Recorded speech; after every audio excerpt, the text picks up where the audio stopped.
Hello, hi, നമസ്കാരം എല്ലാ പ്രിയപ്പെട്ട പ്രേക്ഷകർക്കും ഐക്കൺസ് ഓഫ് ഇന്ത്യയുടെ പുതിയ എപ്പിസോഡിലേക്ക് ഹാർദമായ സ്വാഗതം. ഐക്കൺസ് ഓഫ് ഇന്ത്യ ഹൈദരാബാദിൽ തന്നെ തുടരുകയാണ്. ഇന്ന് ഐക്കൺസ് ഓഫ് ഇന്ത്യയിൽ അതിഥിയായി എത്തിയിരിക്കുന്നത് അഡ്വക്കേറ്റ് തോമസ് ജോർജ് സാറാണ്.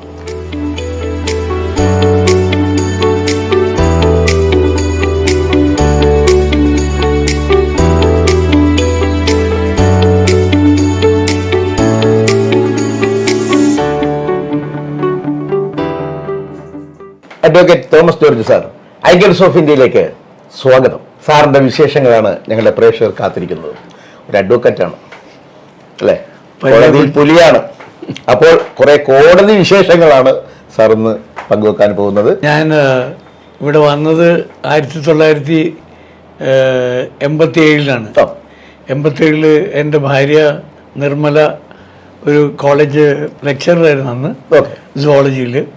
അത് കഴിഞ്ഞ് വരാനുള്ള സാധ്യത വന്നതിൽ ഞാൻ PS ലെസ്ലി ഇന്ത്യ ലിമിറ്റഡിൻ്റെ ഒരു സെയിൽസ് മാനേജറായിരുന്നു നാട്ടിൽ.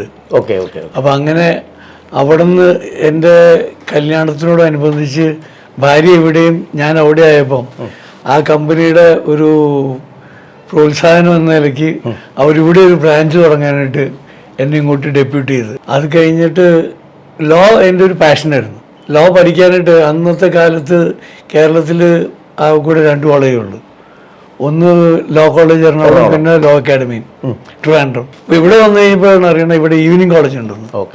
അപ്പോൾ അങ്ങനെ ഒരു ഈവനിങ് കോളേജിൽ ജോയിൻ ചെയ്ത് അങ്ങനെ ഈവനിങ് കോളേജിൽ പഠിച്ച് കഴിഞ്ഞിട്ട് എൻ്റെ പാഷൻ ഇതായതുകൊണ്ടിട്ട് ഞാൻ വിചാരിച്ച് ഇതിലേക്ക് തന്നെ ശ്രദ്ധിക്കാമെന്ന് വെച്ച് ഞാൻ ലോയിലേക്ക് വന്ന്. അപ്പോൾ ഇപ്പോൾ അഡ്വക്കേറ്റ് എന്നുള്ള പോസ്റ്റ് വന്നിട്ട് എത്ര വർഷങ്ങളായി? 1998-ലാണ് ഞാൻ പ്രാക്ടീസ് തുടങ്ങി. ഇപ്പോൾ 26ാമത്തെ കൊല്ലം നടന്നുകൊണ്ട്. ഓക്കെ, നമുക്ക് ഇനി നമ്മുടെ തോമസ് ജോർജ് ആൻഡ് അസോസിയേറ്റ്സ് എന്ന് പറഞ്ഞ ഈ സ്ഥാപനത്തെ കുറിച്ച് പറഞ്ഞു. ഈ സ്ഥാപനം എന്ന് പറയുന്നത് ഞാൻ ആദ്യമേ ഇവിടെ ഇവിടുത്തെ പബ്ലിക് പ്രോസിക്യൂട്ടറിൻ്റെ ഒരു ജൂനിയറായിട്ടാണ് കുറച്ച് നാൾ ജോലി ചെയ്തത്. അത് കഴിഞ്ഞിട്ട് അങ്ങേരെ എന്നെ പരിചയപ്പെടുത്തിയത് ഒരു retired chief justice Ramakrishna Raju. അദ്ദേഹമാണ് എനിക്ക് ഇതിലേക്ക് പ്രോത്സാഹനം, ഒരു എന്തെങ്കിലും പ്രശ്നത്തിലുണ്ടെങ്കിൽ അങ്ങേരാണ് എന്നെ പുഷ് ചെയ്തുകൊണ്ട്. അപ്പോൾ ഇവിടെ ഞാൻ ഈ അസോസിയേറ്റ് എന്ന് വയ്ക്കാൻ കാരണം അന്ന് ഞാൻ ജൂനിയേഴ്സിനെ ഒരു അപ്പോയിൻ്റ് ചെയ്യാനുള്ള ഒരു സാമ്പത്തിക ഇതിലല്ലായിരുന്നു എൻ്റെ സർവീസ്. അപ്പോൾ ഞാൻ ഓരോ കേസിനും ഓരോ വ്യക്തിനെ ഞാൻ ആ ഫീൽഡിൽ ഒരു കഴിവുള്ള ഒരാളെ എൻ്റെ അസോസിയേറ്റായിട്ട് വെച്ചിട്ട് ഞങ്ങൾ രണ്ടുപേരും കൂടെ ആ കേസ് നടത്തും. സാർ, ഈ LLBയിൽ നമ്മൾ ചേർന്ന് കഴിഞ്ഞാൽ എന്തെന്നാണ് ആദ്യമേ നമ്മൾ പഠിപ്പിക്കുന്നത്? CPC ഉണ്ട്, CRPC ഉണ്ട്, പിന്നെ കോൺസ്റ്റിറ്റ്യൂഷൻ ലോ ഉണ്ട്, പ്രൊസീജിയേഴ്സ്, IPC എല്ലാം ഉണ്ട് നമുക്ക് പഠിക്കാൻ. എത്ര വർഷം നമ്മുടെ കോഴ്സ് എന്ന് പറഞ്ഞാൽ? 3 വർഷം. ഞാൻ 3 കൊല്ലത്തെ കോഴ്സിൽ മകൻ 5 കൊല്ലമായിരുന്നു, മകൾ 3 കൊല്ലം. ഈ വക്കീലന്മാരായിട്ട് നമ്മൾ നിൽക്കുമ്പോൾ നമുക്ക് സത്യത്തിൽ ഈ നമ്മളുടെ എന്താ പറയുക, കാലത്തായിരുന്നവരിൽ നിന്നുള്ള പേയ്മെന്റ് മാത്രമാണ് നമുക്ക്, അതാ ഗവൺമെന്റിൽ നിന്ന് എന്തെങ്കിലും ഒരു ശമ്പളമായിട്ട് എന്തെങ്കിലും നമുക്ക്? ഇപ്പോൾ ഗവൺമെന്റ് അങ്ങനെ ഒരു പ്രൊപ്പോസൽ കൊടുത്തിട്ടുണ്ട്. ബാർ കൗൺസിലിൽ നിന്ന് ഇപ്പോൾ വരുന്ന ജൂനിയേഴ്സിന് ഒരു സ്റ്റൈഫൻഡ് കൊടുക്കാനായിട്ട് അതെനിക്ക് വളരെ ടച്ച് ചെയ്തത്. കാര്യം എന്തായാലും മുൻചണ്ടി സാർ, അതൊരു പയ്യൻ ഇവിടെ ഒരു കമ്പനിയിൽ ജോലി ചെയ്യുന്നു. അവനെ കേസിൽ കുടിക്കുകയാണെന്നുള്ള കാര്യം മനസ്സിലായി പറഞ്ഞു. അവനെ ഒരു ഗോഡൗണിൻ്റെ ഇൻചാർജായിട്ട് വിട്ട്. ആ പയ്യനൂടെ ആദ്യമായിട്ട് വന്നതാണ്. അപ്പോൾ ആ പയ്യനെ ഈ അവിടെയുള്ള ബാക്കിയുള്ളവർക്ക് ഇവൻ വളരെ ഹാർഡ് വർക്കിങ്ങാണ്. അപ്പോൾ എല്ലാത്തിനും നീ നോക്കരുതെന്ന് പറഞ്ഞിട്ട് ഏൽപ്പിക്കും. അപ്പോൾ അവൻ ആ ഗോഡൗണിൻ്റെ പൂട്ടണ ജോലി വരെയും അവൻ ഏറ്റെടുത്തു. ആ ഗോഡൗൺ പൂട്ടുകയും തുറക്കുകയും ചെയ്യും. അവിടെയുള്ള സാധനങ്ങൾ കുറച്ച് മോഷണം പോയി കഴിഞ്ഞപ്പോഴത്തേക്കും മോഷ്ടിച്ചതിൽ ആളുകൾ ഇവൻ്റെ ഇവിടെ ജോലി ചെയ്യുന്നവർ തന്നെയാണ്. ഇവരെല്ലാവരും കൂടെയാണ് ചെയ്തുകൊണ്ടിരുന്നത്.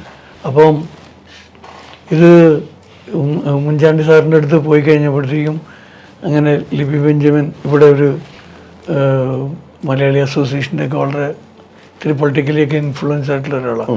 അങ്ങേര് വഴിയാണ് ഇവിടെ വന്നത്. അപ്പോൾ സാറ് റെഫർ ചെയ്ത് കഴിഞ്ഞപ്പോഴത്തേക്കും വേണ്ട ചെയ്യാൻ നമ്മൾ ആ കേസ് ഇപ്പോഴും നടന്നുകൊണ്ടിരിക്കുക. പക്ഷേ അതൊരു വളരെ ടച്ചിങ് ആയിരുന്നു. എനിക്ക് ഉമ്മൻചാണ്ടി സാറ് എന്നെ വിളിച്ച് സംസാരിച്ചു. നിരപരാധിയാണെന്ന് അറിഞ്ഞുകൊണ്ട് തന്നെയാണ് സാർ. അതെ, ചെയ്തത്? അതെനിക്കറിയാം. ഇപ്പൊ ഞാൻ പറഞ്ഞ് എനിക്ക് സാറ് എന്നോട് പറയുന്നത് എനിക്കൊരു വലിയൊരു അനുഭവമായിട്ടാണ്.